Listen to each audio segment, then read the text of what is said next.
नमस्कार साथियों, आप सभी का संकल्प एकेडमी के ऑनलाइन प्लेटफॉर्म पर हार्दिक स्वागत है। मैं राकेश। आज अपन जनरल साइंस का एक टॉपिक डिस्कस करेंगे जो सभी परीक्षाओं के लिए समान रूप से उपयोगी रहेगा।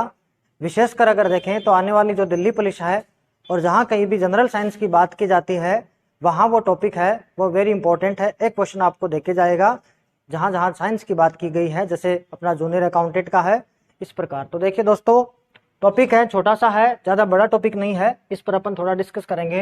टॉपिक अपने पास विटामिन। देखिए दोस्तों, विटामिन की अगर बात करी जाए तो इसकी थोड़ी सी बेसिक बातें अपन जानना चाहें तो देखिए, विटामिन जो है इसकी जो खोज करता है वो तो है एक वैज्ञानिक हुए हैं जिनका नाम था लोनिन, और इनका जो नामकरण दिया है वो नामकरण दिया है एक वैज्ञानिक हुए हैं जिनका नाम है फंक। तो दो बातें अपन याद रखेंगे कि विटामिन का जो खोज है वो तो करता कौन है, लोनिन है, और जो नामकरण है वो फंक ने दिया है। अगर इसको अपन तोड़ के देखेंगे तो देखो इसमें अपने को मिलेगा वीटा प्लस मीन। देखिएगा ये एक लैटिन शब्द है और जो वीटा है इसका मतलब तो है लाइफ, यानी कि मैं कहूँ आपसे जीवन है, और मीन का मतलब है मिनरल्स यानी कि पोषक। तो हम विटामिन को अपनी भाषा में बोले तो अपन ये भी कह सकते हैं कि जीवन के जो पोषक तत्व हैं वही क्या है अपने पास विटामिन कहलाएंगे। जो जीवन के पोषक तत्व हैं उन्हें अपन विटामिन कहेंगे। ये जो बात बताई है एक वैज्ञानिक हुआ है जिसका नाम था हॉपकिंस। इन्होंने क्या कहा कि जो विटामिन है वो जीवन के क्या है, पोषक तत्व है। एक क्लॉडियस रोम है, उन्होंने भी ऐसा ही बताया कि विटामिन जो है वो जीवन के पोषक तत्व है। ये तो इनकी बेसिक सी जानकारी हुई। इंपॉर्टेंट बात अपने को याद रखनी है। देखिए दोस्तों कि जो विटामिन है कहाँ काम करेंगे, तो हमारा जो भोजन है, और भोजन भी कौन सा, जिसको अपन संतुलित भोजन बुलाते हैं छोटी कक्षाओं में, तो जो संतुलित भोजन होता है उसका मुख्य घटक होते हैं विटामिन। और ध्यान रखेंगे अपन कि जो विटामिन है इनसे ना तो अपने शरीर को किसी प्रकार की कोई ऊर्जा मिलती है। भाई स्टेटमेंट आपसे पूछ लेगा कि क्या विटामिन से ऊर्जा मिलती है, तो अपन कहेंगे कि विटामिन से हमारे शरीर को किसी प्रकार की कोई ऊर्जा नहीं मिलती है, और ना ही इन विटामिन का हमारे शरीर में कोई पाचन होता है। तो साहब ये क्या बात होगी? दो बातें मैंने बात से करी है कि विटामिन से हमारे बॉडी को ऊर्जा नहीं मिलती है, दूसरी बात हमने करी कि इनका पाचन भी नहीं होता है। देखो ऊर्जा नहीं मिलती तो ये काम क्या करेंगे, तो काम ये करेंगे कि हमारे शरीर के अंदर एंजाइम बनाएंगे, एंजाइम क्रिएशन का काम करेंगे, और जो एंजाइम बनने वाले हैं वो एंजाइम हमारे उपापचयी क्रियाओं को बढ़ा देंगे, जिससे कि शरीर के जो पोषण है वो हमारी बॉडी में बॉडी के अकॉर्डिंग हमारे अंदर काम करते रहेंगे। तो इनका काम जो है वो क्या है, एंजाइम को बनाना है, जिससे कि हमारे शरीर की जो उपापचयी क्रियाएं हैं उन उपापचयी क्रियाओं को कंट्रोलिंग का काम जो है वो कौन करेंगे, अपने विटामिन करेंगे। पाचन इनका होता नहीं है। ये क्या बात हुई साहब? तो देखिएगा इसकी बात ऐसी है कि पाचन नहीं होता, जबकि हमारा जो आहार नाल है इस आहार नाल से सीधा ही अवशोषण होता है। तो विटामिन जो है उन विटामिनों का हमारे आहार नाल में सीधा ही अवशोषण किया जाएगा। जैसे हमने विटामिन लिए हैं तो हमारी बॉडी का पूरा स्ट्रक्चर अलग अलग सिस्टम बना हुआ है, जैसे पाचन तंत्र तो पूरा आहार नाल जाएगा, तो उस आहार नाल में ये जो विटामिन है इनका अवशोषण कर लिया जाएगा। तो देखिए इस स्लाइड से अपने 3-4 बातें काम की सीखी हैं, वो आप ध्यान से दीजिएगा। देखो विटामिन है, पहली बात तो एक शब्द बना है वीटा प्लस मीन से बना हुआ है। वीटा का मतलब जीवन, लैटिन भाषा का शब्द है। मीन का मतलब मिनरल्स यानी पोषक तत्व, जीवन के पोषक तत्व अपन कहेंगे। खोज करता इसका लूनिन है, जबकि जो नामकरण दिया है वो हमारे फंक साहब ने दिया है, और हॉपकिंस ने बात बताई है कि साहब ये जीवन के क्या होंगे, पोषक तत्व कहलाएंगे। आगे बढ़े तो हमने कहा कि विटामिन जो है वो संतुलित भोजन का घटक है, लेकिन विटामिन से हमारे शरीर को ऊर्जा नहीं मिलती। कोई आपसे पूछ लेगा कि भाई सत्य कथन बताओ, विटामिन का शरीर में पाचन होता है, दूसरा कथन दे देगा कि ये इनसे हमारी बॉडी को ऊर्जा मिलती है, तीसरा दे देगा दोनों सही है, चौथा दे देगा कोई सही नहीं है। तो अपन बता देंगे दोनों ही कोई सही नहीं है, दोनों ही बातें गलत हैं, क्योंकि शरीर को इससे ऊर्जा भी नहीं मिलती है और इनका पाचन भी नहीं होता है। तो साहब ऊर्जा नहीं मिलती तो देखो काम क्या करेंगे, उपापचयी क्रियाएं बढ़ाएंगे। हमारी बॉडी की जो क्रियाएं हैं इनको बढ़ाने का ये काम करेगा, और इनका जो पाचन नहीं होगा तो होगा क्या, आहार नाल से डायरेक्ट ये अवशोषित किए जाएंगे, डायरेक्ट ये अवशोषण होगा, ऑब्जॉर्वेशन होगा इनका। आगे देखो अगली बात करते हैं। तो देखिए इनका अगर मैं वर्गीकरण आपके सामने रखूं तो दो तरीके का यहां से क्वेश्चन बना है कि जो विटामिन है इनको अपन बना सकते हैं कि कुछ विटामिन तो ऐसे हैं हमारे पास जो वसा में घुलनशील हैं। तो कहेंगे कि साहब जो वसा है उस वसा में घुलनशील विटामिन कौन कौन से हैं, और दूसरा वर्गीकरण अपने पास आएगा कि जल में घुलनशील विटामिन कौन कौन से हैं। तो यहां लिख देते हैं जल में घुलनशील विटामिन कौन से। तो देखो जल में घुलने वाले दो ही विटामिन है, विटामिन बी और सी। बाकी जो बच गया आपका विटामिन ए है, विटामिन डी है, विटामिन ई है और विटामिन के है। ये जो विटामिन है ये वसा में घुलनशील है और इनका जो संग्रह है वो हमारे लीवर में होता है, हमारे यकृत में होता है। लीवर के बारे में भी अपन किसी दिन पढ़ेंगे कि शरीर का सबसे बड़ा कोशिकांग है, बॉडी की रसायनशाला है, इसमें दवाइयों का पाचन होता है और इसमें पुनरुद्भवन की क्रिया भी होती है। इसमें बिलरुबिन बिलवर्डिन नाम के दो वर्णक भी होते हैं। जो जॉन्डिस कहें या अपन पीलिया कहें, उसके अंदर उसका मान बढ़ता है, जिस वजह से हमारी बॉडी का रंग जो है वो पीले रंग का हो जाता है। वो अलग कंसेप्ट पढ़ेंगे, लेकिन यहाँ मोटा मोटा याद रखेंगे कि जो विटामिन है या जो मैं कहूँ विटामिन है अपने पास, इनकी दो कैटेगरी है। एक तो वसा में घुलने वाले विटामिन है और दूसरे अपने पास है जल में घुलने वाले विटामिन है। देखिएगा जो जल में घुलने वाले दो ये याद रखेंगे, जल है, दो याद रखने बी सी है, और वसा में घुलनशील विटामिन अपने पास 4 है। ए है अपने पास, विटामिन डी है, ई और के।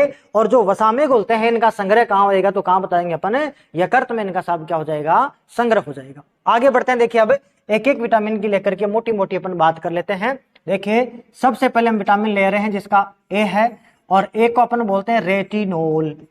देखो इनका वैज्ञानिक नाम हो गया है, क्या बुलाएंगे, रेटिनोल। तो सभी दोहराई मन ही मन में, नाम क्या बोलेंगे इसका, रेटिनोल है। देखो नाम से ही सारा कुछ स्पष्ट हो जाएगा। एक क्वेश्चन देके जाएगा, ये जानकारी अपने पास जो है वो 7वीं कक्षा से लेकर के जो 12वीं अपने एनसीईआरटी है, जो राजस्थान बोर्ड में भी चलता है, जो हिंदी मीडियम वाली किताबें हैं, इंग्लिश मीडियम की किताबें हैं, जो 6ठी से 12वीं तक का जो एनसीईआरटी जो साइंस का पोर्शन है, वहां अलग अलग कक्षा में अलग अलग इसका परफॉर्मा दिया हुआ, कहीं 4 लाइन जोड़ दी, कहीं 2 लाइनें दी हैं, कहीं 3 लाइनें दी हैं। तो ये सारा कंक्लूजन मैं आपके लिए बनाकर लेकर आया हूं। सारा का सारा आपको एक जगह मिल जाएगा, सारा का सारा जो भी है पूरा, तो आपको एक ही जगह देखना पड़ेगा। एक बार वीडियो देखेंगे तो आसानी से क्लियर हो जाएगा, कहीं कोई समस्या नहीं रहेगी। एक क्वेश्चन हमेशा मिलेगा आपको, जहां जहां जनरल साइंस है वहां इसका 1% डायरेक्टली इनडायरेक्टली कैसे भी हो, एक क्वेश्चन 100% आएगा। तो देखिएगा रेटिनोल, देखो इसमें शब्द आ रहा है रेटिना। तो हम जानते हैं अच्छी तरह से रेटिना कहां भाई, तो रेटिना तो आंख में ही है, जिस पर प्रतिबिंब बनता है, जो कि प्रतिबिंब वास्तविक और उल्टा होता है, ये तो हम पढ़ते हैं। तो रेटिना है, इसका मतलब इसका जो कनेक्शन है वो आंख से ही है। तो देखो इसकी अपन एक बात कह सकते हैं कि ये जो विटामिन है हमारी दृष्टि के लिए उत्तरदायी है, या मैं कह दूं कि ये जो विटामिन है सामान्य दृष्टि के लिए उत्तरदायी है। किसके लिए उत्तरदायी बोलेंगे भाई, सामान्य दृष्टि के लिए क्या है, उत्तरदायी विटामिन है, यानी कि दृष्टि क्षेत्र को बढ़ाने का काम करता है। अब देखो हम बचपन में पढ़ते थे, आपने भी पढ़ा है कि ऐसे रतौंधी, बी से बेरीबेरी, सी से स्क्रबी, डी से रिकेटस, ऐसे 4 रोग होते हैं, ये 4 हमने पढ़े। तो देखो वही उसी बात को हम घुमा के पढ़ेंगे। कैसे, देखो ये जो विटामिन है यदि बॉडी में रहेगा तो अपने को रतौंधी नहीं होएगा, इसलिए इसको अपन बोलेंगे कि ये साहब ये जो विटामिन है वो एंटी रतौंधी विटामिन है। कैसा विटामिन है, एंटी रतौंधी विटामिन है। और रतौंधी होता क्या है, जिसमें रात के समय में दिखाई नहीं देता है। तो कैसा हो जाएगा, अगर ये विटामिन ए है तो रतौंधी नहीं होएगा, इसलिए नाम क्या दे दिया, एंटी रतौंधी। और इसकी कमी से रोग का नाम भी क्या हो गया, रतौंधी हो गया। नॉर्मल सी बात है। अब देखो इसका एक नाम और पढ़ेंगे अपन, इस विटामिन को कहा गया कि एंटी जीरोफ्थैलेमिया है। क्या बोलेंगे, एंटी जीरोफ्थैलेमिया है। तो कौन सा विटामिन है भाई, 2 नाम है देखो, एक तो क्या बोलेंगे एंटी रतौंधी है और दूसरा क्या बोलेंगे एंटी जीरोफ्थैलेमिया। देखिए दोस्तों जो जीरोफ्थैलेमिया रोग है, इसमें हमारी आंख जो है, इसका जो कोर्निया होता है वो तो सूख जाएगा और उसके ऊपर जो वो क्रिएटिन प्रोटीन की परत बन जाएगी। क्रिएटिन प्रोटीन जो है हमारे नाखून में भी है, हमारे बाल में भी क्रिएटिन प्रोटीन है, और गाय के घी में भी है, गाय के दूध में भी है, और इवन जो गाय का दूध और जो घी में पीलेपन का रीजन है वो भी क्या है, क्रिएटिन प्रोटीन है। तो हमारा जो कोर्निया है वो तो देखो सूख जाएगा, किसमें, इस जीरोफ्थैलेमिया में। तो कोर्निया तो सूख जाएगा, उस पर क्रिएटिन प्रोटीन की परत बन जाएगी और धीरे धीरे धीरे आदमी को दिखना बंद हो जाएगा। इसे क्या बोलते हैं, जीरोफ्थैलेमिया। तो ये भी इसमें नहीं होएगा, तो अपन क्या बोल देंगे, एंटी रतौंधी है और साथ में क्या, एंटी जीरोफ्थैलेमिया। एक इसका काम और भी है दोस्तों, ये हमारी बॉडी के अंदर संक्रमण को रोकने में मदद करेगा। क्या करेगा, संक्रमण को रोकने में मदद करेगा। तो लिख देते हैं संक्रमण को रोकने में मदद करेगा, यानी हमारी बॉडी के अंदर जो बैक्टीरिया वगैरह हैं, वायरस वगैरह हैं, जो भी संक्रमण करते हैं उस संक्रमण को रोकने का काम कौन करेगा, विटामिन ए करेगा। लास्ट में देखो इंपॉर्टेंट जो बात बचती है वो इनके स्रोतों को लेकर के बचती है कि साहब इसके स्रोत क्या क्या हो सकते हैं। ये भी क्वेश्चन पूछा जाता है कि विटामिन ए का स्रोत क्या होगा। तो देखो एक तो अपन पढ़ते हैं हरी सब्जियां हैं, उन सब में सब कौन सा विटामिन मिलेगा आपको, तो अपन क्या कर देंगे कि हरी सब्जियों के अंदर कौन सा विटामिन है भाई, विटामिन ए है। और भी बताएंगे अपन, जैसे पपीता हम बता सकते हैं, जैसे तरबूज हम बता सकते हैं। और जो नया नया हमने इजाद किया हुआ है, याद रखना दोस्तों, नाम अपने पास गोल्डन राइस, जिसको बोलेंगे गोल्डन राइस, या मैं कह दूं सुनहरा जो चावल है, उसमें भी कौन सा विटामिन है, विटामिन ए है। इसका एक मैं आपको महत्वपूर्ण क्वेश्चन करवाऊंगा, उस पर आप गौर करिएगा। पहले देखो, मैंने कहा विटामिन ए हमने लिया है, तो एक बार फटाक से देखिएगा, विटामिन ए है, इसको रेटिनॉल कहा जाता है, सामान्य दृष्टि के लिए उत्तरदायी है, एंटी रतौंधी, क्यों, क्योंकि इसकी वजह से रतौंधी होता है, इसलिए इसके एंटी हो गया, तो नाम क्या पड़ गया, एंटी रतौंधी नाम हो गया इसका। और एक से रोग होता है जिसका नाम जीरोथैलेमिया, तो अगर ए बॉडी में रहेगा, विटामिन ए रहेगा, तो जीरोथैलेमिया नहीं होगा, तो नाम क्या हो गया, एंटी जीरोथैलेमिया। और जीरोथैलेमिया मैंने आपको बता ही दिया, आंख का कोर्निया सूख जाएगा, जिस पर केराटिन की प्रोटीन की परत बन जाएगी, संक्रमण को रोकने में मदद करता है, तो बॉडी का संक्रमण भी रोकेगा, और बैक्टीरिया वगैरह से बचाएगा, वायरस वगैरह से बचाएगा, कम बीमारियां होंगी, यानी एंटीबॉडीज बढ़ाएगा। इसका मतलब यही हुआ। स्रोत देखो, हरी हरी सब्जियां हैं, पपीता है, तरबूज है, और साथ में क्या, गोल्डन राइस। देखो, इसको बोलते हैं सुनहरा चावल। एक टॉपिक आता है अपने साइंस में, बायोटेक्नोलॉजी, जिसको अपन बोलते हैं जैव प्रौद्योगिकी। उसमें हमने क्या किया है, भारत के अंदर लगभग आपको मिलेंगे कि वर्तमान के अंदर 40,000 तक जो है वो किस्म के चावल हमने बना रखे हैं, बायोटेक्नोलॉजी से, लैब के अंदर बनाते हैं इनको अपन, नई नई विधियों से संकरण करवा करके। तो हमने बनाया हुआ है गोल्डन राइस, सुनहरा चावल। मार्केट में अपने को डबल चाबी चावल मिलता है, तो इसमें भी कौन सा विटामिन मिलेगा, ए मिलेगा। अब देखो, जो मैं क्वेश्चन करवा रहा था, वो क्वेश्चन ऐसा हो सकता है, जैसे मान लीजिए क्वेश्चन आया आपके पास, और क्वेश्चन जैसे कथन के फॉर्मेट में आएगा कि ये बताओ कथन सत्य कौन सा है। तो देखो, जैसे एक स्टेटमेंट में लिख देता हूं, आप भी गौर करिएगा। पहला आता है, पहला कथन ये आएगा, जो व्यक्ति हरी सब्जियां नहीं खाए, स्टेटमेंट है, जो व्यक्ति हरी सब्जी नहीं खाए उसे रतौंधी होगा, उसे रतौंधी होगा, यहां रतौंधी है, रतौंधी होगा।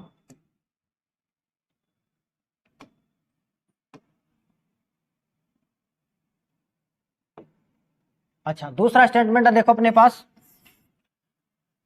ए की कमी से, सीधा लिख देते हैं कि विटामिन ए की कमी से रतौंधी रोग होता है, रतौंधी रोग होता है। तो देखिएगा, एक सिंपल सा क्वेश्चन है, समझ के बेस पे आधार पर थोड़ा सा दिमाग लगेगा। देखो, हमने कहा कथन सत्य बताइए, जो व्यक्ति हरी सब्जियां नहीं खाए उसको रतौंधी होएगा, और दूसरा दिया कि ए की कमी से रतौंधी रोग होता है। बताइए कौन सा कथन सत्य, सोच लीजिए। आपने सोच भी लिया होगा, आपका दिमाग ने कहा होगा कि दोनों सत्य है। देखो, दोनों सत्य नहीं है, केवल कथन दो सत्य है, पहला कथन गलत है। क्यों, देखिएगा, इसने कहा कि जो व्यक्ति हरी सब्जियां नहीं खाए उसको रतौंधी होगा। भाई पता है, हरी सब्जी नहीं खाएगा तो विटामिन ए की कमी होगी, तो रतौंधी होगा। लेकिन ऐसा भी तो हो सकता है कि हरी सब्जियां भले ही मत खाओ भाई, जरूरत कहाँ खाने की, मत खाइए ना, गोल्डन राइस खाइए, पपीता खा लीजिए, मतीरा खा लीजिए, तरबूज खा लीजिए, अगर वो खाएंगे तभी तो पूर्ति होगी। इसलिए पहला स्टेटमेंट क्या हो गया, रॉन्ग, और दूसरा स्टेटमेंट क्या है, सही है। इसी प्रकार देखो, अगला विटामिन अपन लेते हैं, जिसको अपन बुलाएंगे विटामिन डी है।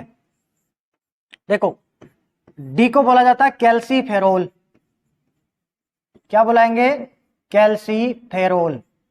देखो, वही नाम पकड़ेंगे, जैसे रेटिनॉल में हमने रेटिना पकड़ा था, क्या कि रेटिना के लिए काम करता है, वैसे इसको बात करेंगे कैल्सीफेरोल। देखो, याद करो, कैल्शियम है, कहां मिलेगा अपने को कैल्शियम, तो हम जानते हैं सारे के सारे की जो कैल्शियम वगैरह है वो हमारी हड्डियों में ही है, तो ये विटामिन जो हमारी हड्डियों के लिए काम करेगा। तो देखिएगा, विटामिन डी है। वैसे विटामिन डी का जो कनेक्शन है, ध्यान से सुनना, मैं बोल रहा हूं कि विटामिन डी का जो कनेक्शन है, जो संबंध है, वो धूप से है, इसलिए बोलते हैं इसको सनशाइन विटामिन है। कौन सा विटामिन है, सनशाइन विटामिन कह दो, चाहे धूप का विटामिन कह दो, या कुछ किताबें आपको यह भी बुला सकती हैं कि गरीब का विटामिन है, बोले धूप सबको ही मिलती है, इसलिए किसका विटामिन है भाई, गरीब का विटामिन भी ये हो सकता है। तो बात एक ही मिलेगी अपने को। ये देखो, विटामिन है, अच्छा, सनशाइन विटामिन हमने कह दिया इसको, धूप का विटामिन हमने इसको कह दिया। देखो, हमने कहा धूप का विटामिन है। देखो, सूर्य के प्रकाश में विटामिन डी नहीं होता है, ये बात आप याद रखिएगा, सूर्य के प्रकाश में विटामिन डी नहीं होता है। विटामिन डी का निर्माण हमारी त्वचा करती है, जब सूर्य के प्रकाश में वो संपर्क में आएगी तो त्वचा में अर्को होता है, वो अर्को ही विटामिन डी का निर्माण करता है। तो याद रखिएगा, सूर्य के प्रकाश से प्राप्त नहीं, प्राप्त तो त्वचा से हो रहा है, तो उसके धूप में नहीं है, धूप में नहीं है, निर्माण हमारी त्वचा करे, तो निर्माण फॉर्मेशन त्वचा करती है, याद रखिएगा इस बात को, ठीक। अच्छा, खास बात आपको बताएं तो विटामिन डी है, इसका एक काम है कि हमारी बॉडी में हार्मोन की तरह कार्य करेगा। कैसे कार्य करेगा भाई? हार्मोन की तरह ही कार्य करेगा। देखो हार्मोन शब्द है, इसकी अगर व्याख्या करें तो हार्मोन हमारी बॉडी में प्रथम संदेशवाहक अणु है जो आवश्यकता पड़ने पर काम करते हैं। कब काम करेंगे? आवश्यकता पड़ने पर। देखिएगा, लॉजिक समझिएगा, आवश्यकता पड़ने पर काम करते हैं। जैसे मैं यहां खड़ा हूं, आप वहां बैठे होंगे, तो जैसे अभी आप आराम से हो, पास में कोई सांप आ जाए तो भागने का हार्मोन स्रावित हुआ, जब जरूरत पड़ी तभी तो स्रावित हुआ। जैसे आपको किसी ने थप्पड़ लगाया है और आपका भी व्यवहार उसके बदले में बदलेगा कि भाई मेरे को भी थप्पड़ लगाना, कब? जब जरूरत पड़ी तभी तो आपके अंदर वो हार्मोन आया कि आपको भी थोड़ा गुस्सा आ रहा है कि नहीं? ऐसा ही तो है। तो हार्मोन की तरह काम करता है। इसका मतलब यही हुआ कि विटामिन डी अगर सूर्य के प्रकाश में भले हम घंटों बैठे रहें, सूर्य के प्रकाश में भले हम घंटों ही बैठे रहें, विटामिन डी नहीं मिलेगा। जब मिलेगा जब शरीर को इसकी जरूरत होगी तब। ऐसे में यदि हमारी हड्डियां मजबूत हैं, हमारे अंदर विटामिन डी की कोई कमी नहीं है, इस कंडीशन में यदि हम सूर्य की धूप में बैठे रहे तो हमारे शरीर में मेलानिन का निर्माण होगा। किसका निर्माण होगा? मेलानिन का निर्माण होगा। और यदि मेलानिन का निर्माण ज्यादा हुआ तो हमारी जो त्वचा है वो काली हो जाएगी। भाई कैसी स्किन हो जाएगी? आपकी काली स्किन हो जाएगी। तभी तो अपन बोलते हैं कि धूप में मत घुमा कीजिए, आप काले हो जाओगे। तो देखो लॉजिक समझ गए होंगे, आशा करता हूं कि विटामिन डी है, इसको हमने कैल्सीफेरोल बताया है, सनशाइन हमने बताया है, धूप का विटामिन हमने कहा है, हार्मोन की तरह कार्य करने वाला है, यानी जरूरत होगी तभी कार्य करेगा। अगली बात देखो ये जो विटामिन डी है, इसकी अगर बात करी जाए तो इसकी कमी हो जाए, जैसे कमी है और कमी का प्रभाव भी पड़ा है छोटे छोटे बच्चों में, तब देखिए एक रोग है जिसका नाम हम बुलाएंगे रिकेट्स, या कुछ लोग रिकेटस बोलेंगे, वही बात है। वही दूसरी बात बताएं तो अगर विटामिन डी की कमी हो रही है और ये जो कमी है ये वयस्कों में हो रही है, वयस्कों में हो रही है, जवानों में हो रही है, तब इसका नाम दिया जाता है ओस्टियोमलेशिया। क्या नाम देंगे बोलो? ओस्टियोमलेशिया। देखो दो नाम हो गए, दोनों में ही सब क्या है? हड्डियां कमजोर होंगी। और जो रिकेट्स है इसको तो देखो एक नाम भी दिया गया, इसको सूखा रोग भी कहा जाता है। क्या कहते हैं? सूखा रोग कहेंगे। इन दोनों में जो हड्डियां हैं वो आपकी वीक हो जाएंगी और हड्डियां जो है वो भंगुर प्रवृत्ति की हो जाएंगी, भुरभुरी हो जाएंगी। देखो डी की कमी अगर बच्चों में है, डी की कमी हो रही है, और है किस में कमी? देखो अगर बच्चों में है तो इसका नाम बुलाएंगे, पर्टिकुलर नाम है जिसको अपन क्या कहेंगे? रिकेट्स बोलेंगे भाई। और अगर डी की कमी वयस्कों में हो रही है तब इसको नाम बुलाएंगे, कौन सा नाम है? ओस्टियोमलेशिया इसका नाम हो जाएगा। भंगुर प्रकृति। और सूखा रोग पूछा ना, सूखा रोग किसको कहते हैं? तो किसको बोलेंगे? रिकेट्स को ही बोलेंगे। देखो इसके अगर स्रोत की अगर बात करें, स्रोत नहीं भूलने हैं, स्रोत सबके याद करने। देखो इसके स्रोत की बात करें तो वहीं हरी सब्जियों में तो मिलेगा ही मिलेगा, साथ में मैं आपको कह सकता हूं कि सनलाइट भी है, यानी कि आपका जो सूर्य का प्रकाश है वो कौन सा विटामिन देगा आपको? Vitamin D. वही त्वचा बनाएगी, ये नहीं देगा, त्वचा बनाएगी, लेकिन प्राप्त तो हो रहा है ना, तो त्वचा बनाएगी। तो आप बोलेंगे कि सूर्य के प्रकाश में विटामिन डी नहीं है, विटामिन डी तो त्वचा निर्माण करे, ये बात ध्यान रखें। लेकिन सनलाइट से तो प्राप्त हो ही रहा, तो सनलाइट भी ले सकते हैं। और बात करें तो एक देखो महत्वपूर्ण, राजस्थान पुलिस में आया हुआ है, मछली के लीवर का तेल। क्या बुलाएंगे? मछली के लीवर का तेल। तो मछली के लीवर का जो तेल है उसमें भी सब इसको बोलते हैं कोड ऑयल। कोड ऑयल, इसमें भी कौन सा विटामिन है? विटामिन डी है। तो ये अपने दो हो गए, विटामिन ए हो गया और दूसरा विटामिन डी हो गया। लास्ट में रिवाइज कर लेंगे। अभी देखो विटामिन डी हो चुका। अगला देखो, अगला जो विटामिन ले रहे हैं उसका नाम है ई, और ई को बोलते हैं टेकोफेरोल। क्या बोलेंगे? टेकोफेरोल बुलाएंगे। देखो ई को क्या बुलाएंगे? टेकोफेरोल बुला देंगे। देखो ई को बुलाएंगे टेकोफेरोल, टेकोफेरोल। तो ये देखो नाम हो गया टेकोफेरोल। देखो ए को कहा था रेटिनॉल और बी को अपन ने कहा था, सॉरी बी तो आया नहीं, ए को कहा था अपने, ये टेकोफेरोल है, इसको लिख ही देते हैं टेकोफेरोल। ए को कहा था रेटिनॉल और ई को अपन बुला रहे हैं टेकोफेरोल। तो देखो नाम हो जाएगा टेकोफेरोल। देखिएगा टेकोफेरोल। देखो ये जो विटामिन है इसका एक नाम, इसको बोला जाता है ब्यूटी विटामिन, ब्यूटी विटामिन। तो इसका नाम है ब्यूटी विटामिन कह दो या सुंदरता का विटामिन कह दो।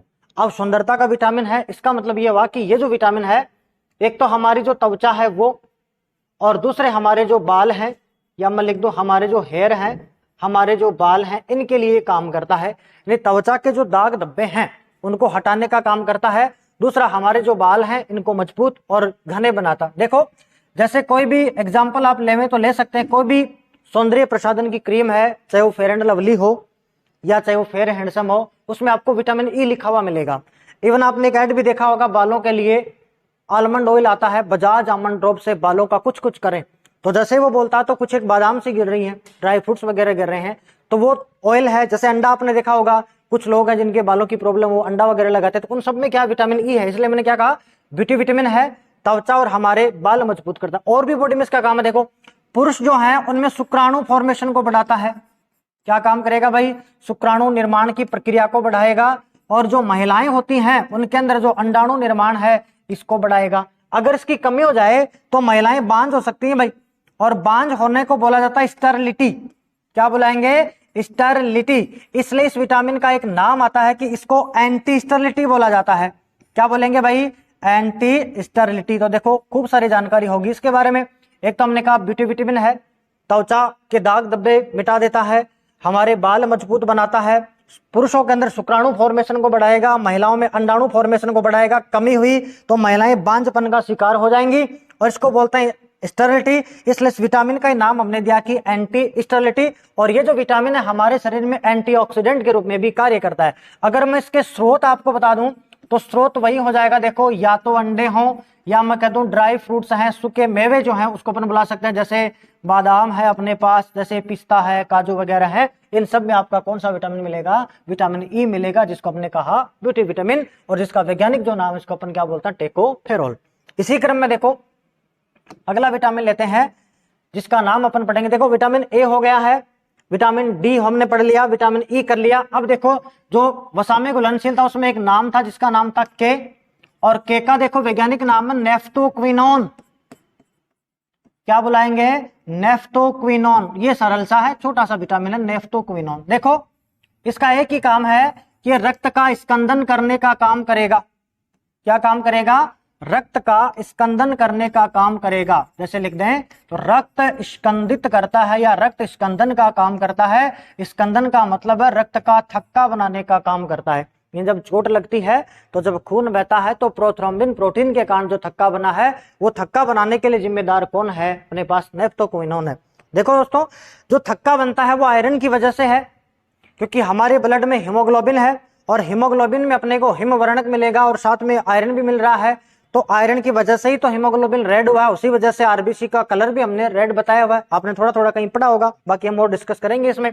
तो थक्का जो बनता है वो आयरन के कारण बनता है, यानी फेरियम के कारण बनता है, जिसको अपन बोलते हैं फेरियम, और अपनी भाषा में अपन इसको बोलते हैं फिर लोहा, जिसको अपन आयरन बुलाएं, या मैं क्या कह सकता हूं इसको लोहा कह दो या आयरन कह दो।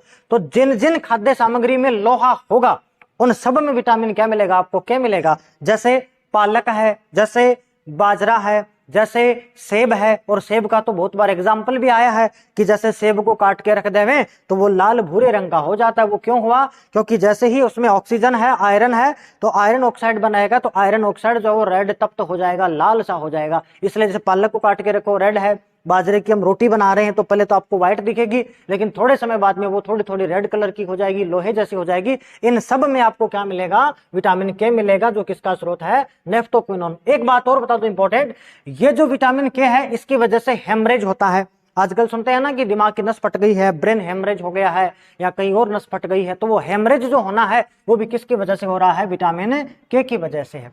अब देखो अपने पास मात्र 2 विटामिन और बचे हैं जल में घुलने वाले, जिनमें बी और सी था। तो पहले अपन सी को पढ़ लेते हैं, और सी को बोला जाता है एस्कॉर्बिक एसिड। क्या बुलाएंगे भाई, एस्कॉर्बिक एसिड। देखो नाम में ही एसिड है। अब एसिड का मतलब खट्टा है, जो खट्टा होगा वो एसिड होगा, जो कड़वा होगा वही क्षार होगा। ये हमने 6ठी 7वीं क्लास में पढ़ा था। तो एसिड यानी खट्टा, इसका स्रोत तो सीधा ही होगा। देखो स्रोत में तो सीधा ही कह देंगे कि जो खट्टे फल हैं, जो सिट्रस फल हैं, यानी स्रोत का तो टंटा ही खत्म है। यहाँ जैसे स्रोत है तो स्रोत में लिखेंगे सिट्रस फल है। कौन से फल हैं, सिट्रस फल हैं, यानी खट्टे खट्टे फल बताएंगे। जैसे आंवला है, जैसे अपन और बता देंगे खट्टे खट्टे, जैसे मौसमी है, नींबू है, जहां जहां खट्टा है वहां वहां विटामिन सी मिलेगा। इवन मिर्च भी बुला सकते हैं, उसमें भी विटामिन सी है। अब देखो काम की बात, देखो जो दूध होता है उस दूध में सारे विटामिन है सिवाय सी को छोड़ के।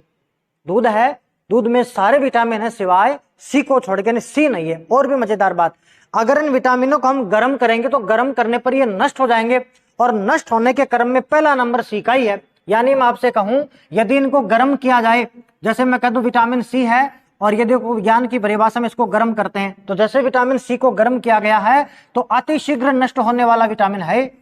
कैसा विटामिन हो जाएगा? अतिशीघ्र नष्ट होने वाला विटामिन है, अतिशीघ्र नष्ट हो जाएगा। सबसे जल्दी नष्ट होने वाला भी कौन सा? विटामिन सी है। विटामिन सी बॉडी में रहेगा तो शरीर में यदि कहीं घाव हुआ है तो घाव भरने में भी ये मदद करेगा। क्या करेगा? घाव भरने के अंदर भी आपकी क्या करेगा? हेल्प करेगा। और शरीर में एंटीऑक्सीडेंट के रूप में कार्य करता है, तो शरीर के अंदर जो एंटीबॉडीज हैं इनको भी बनाने का काम करता है। याद कीजिए दोस्तों, जब कोरोना काल आया था तो सब लोगों ने खट्टे खट्टे फल खाने शुरू किए थे। नींबू का आपातकाल लग गया था, नींबू नहीं मिलता था लोगों को, खट्टी चीजें खाते थे, आंवला वगैरह खाते थे, जिससे क्या होगा? एंटीबॉडीज का निर्माण होगा। ये कहने का तात्पर्य क्या है? एस्कॉर्बिक एसिड बढ़ेगा तो एंटीबॉडीज बढ़ेगी, तो है जो लड़ने की जो रोग प्रतिरोधक क्षमता है उसका मान क्या होगा? बढ़ेगा। तो एंटीबॉडीज के लिए काम करता है। अगर सी की कमी हो रही है तब एक रोग डिफाइन हुआ है जिसका नाम हम बुलाते हैं स्क्रवी रोग है। कौन सा रोग है भाई? स्क्रवी रोग है। ये पायरिया जैसा ही मानो, दांतों हैं वो दांत और मसूड़ों में खून आएगा, दांतों के अंदर घाव हो जाएगा, जख्म हो जाएगा, वही अपने पास रोग कौन सा है? स्क्रवी रोग है। अच्छा, इस विटामिन है, ये जो विटामिन हुआ इसका एक नाम और भी है, इसको एंटी रेबीज भी कहा जाता है। क्या बुलाते हैं? एंटी रेबीज भी इसको हम बुला सकते हैं, एंटी रेबीज भी इस विटामिन को कह सकते हैं। देखो एंटी रेबीज है। रेबीज, रेबीज आपको पता होगा रेबडो वायरस के कारण है। पागल कुत्ता या पागल लोमड़ी काट देवे तब होता है, जल से डर लगता है, इसलिए इसको हाइड्रोफोबिया भी बोला जाता है। फोबिया यानी डर, हाइड्रो यानी जल, तो जल से डर, तो हाइड्रोफोबिया हो गया वो। तो एंटी रेबीज यानी जिसको रेबीज हो जाए उसको भी विटामिन सी अगर खिलाया जावे तो वो ठीक हो जाएगा। तो देखो ये एस्कॉर्बिक एसिड है, सरसरा देख ले में, एस्कॉर्बिक एसिड है। स्रोत सिट्रस फल है, क्योंकि एसिड लिया तो मैंने यहीं से क्लियर कर दिया कि खट्टे खट्टे फल होंगे, जैसे जो भी खट्टे खट्टे फल है उसमें विटामिन सी आपको मिलेगा। दूध में नहीं है। गर्म करने पर अतिशीघ्र नष्ट होने वाला विटामिन भी कौन सा? विटामिन सी है। घाव भरने में हेल्प करता है, मदद करता है, शरीर में एंटीबॉडीज का निर्माण करता है। सी की कमी हुई तो एक रोग होएगा जिसका नाम है स्क्रवी रोग, और इसी का एक दूसरा नाम भी इसको बोलते हैं एंटी रेबीज, यानी रेबीज के अंदर भी काम करता है कौन सा? Vitamin C. अब देखो एक विटामिन बचा है जिसका नाम है विटामिन बी, जिसको कहते हैं विटामिन बी कॉम्प्लेक्स।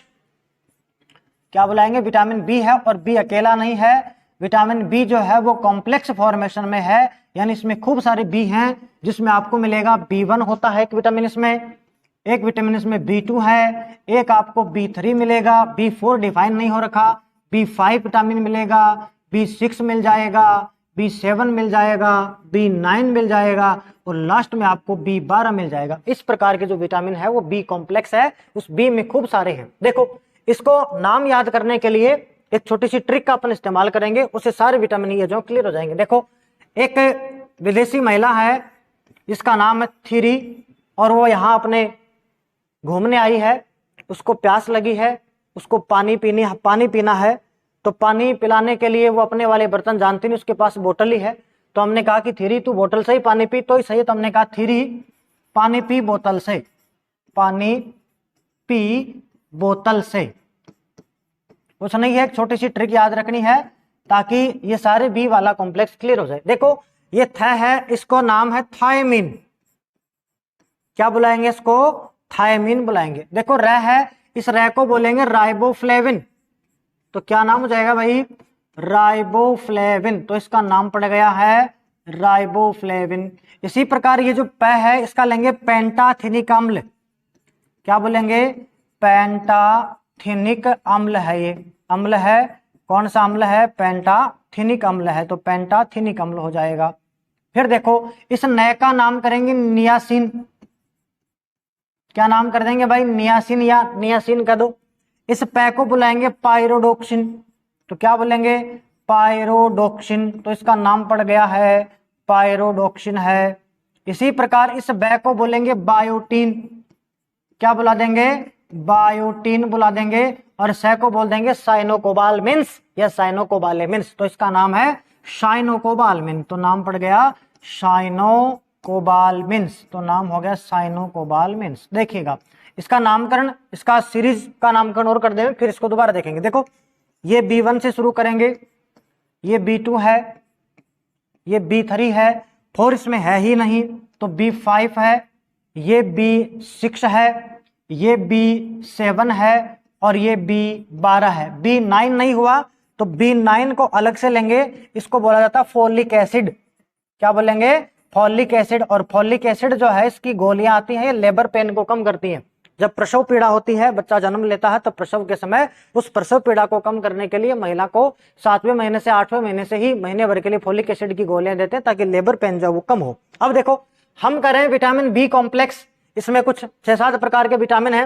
एक लाइन याद करेंगे, देखो 3 पानी पी बोतल से, ध्यान से सुनना, लिखेंगे आराम से क्लियर होगा। देखो थे का तो थायमिन है, तो बोलेंगे विटामिन बी को क्या बोलेंगे, थायमिन। B2 को बोलेंगे राइबोफ्लेविन। B3 का नाम हो जाएगा पेंटाथेनिक अम्ल है। B5 का नाम है नियासिन। B6 का नाम है पायरोडोक्सिन। देखो याद भी हो जाएगा, 6 आ रहा है, यहाँ भी देखो पायरोडोक्सिन, यहाँ भी 6 का ही आ रहा है, आधा कैस है, यहाँ भी 6 था तो आधा कैस है, तो नाम आ जाएगा पायरोडोक्सिन 6 है। 7 को बोलेंगे बायोटिन, और फिर 12 को बोलेंगे साइनोकोबालमिन्स। देखो साइनोकोबालमिन्स है, ये वर्षा के जल में मिलेगा आपको, बाकी जो नॉनवेज खाना है वहीं आपको विटामिन बी कॉम्प्लेक्स मिलेगा ही मिलेगा। तो ये विटामिन बी है। अब इससे होने वाले कुछ एक रोग और हैं, देखो उसकी बात अपन और कर ले। जैसे हमने पढ़ा है विटामिन B1 है, उसके बाद में हमने लिया B2 है, उसके बाद में हमने लिया B3 है, उसके बाद में अपन बात करते हैं सीधा B5 है, फिर अपने पास B6 है, फिर B7 है, और लास्ट में B12 है। B9 फॉलिक एसिड था जो लेबर पेन में काम करता था। देखो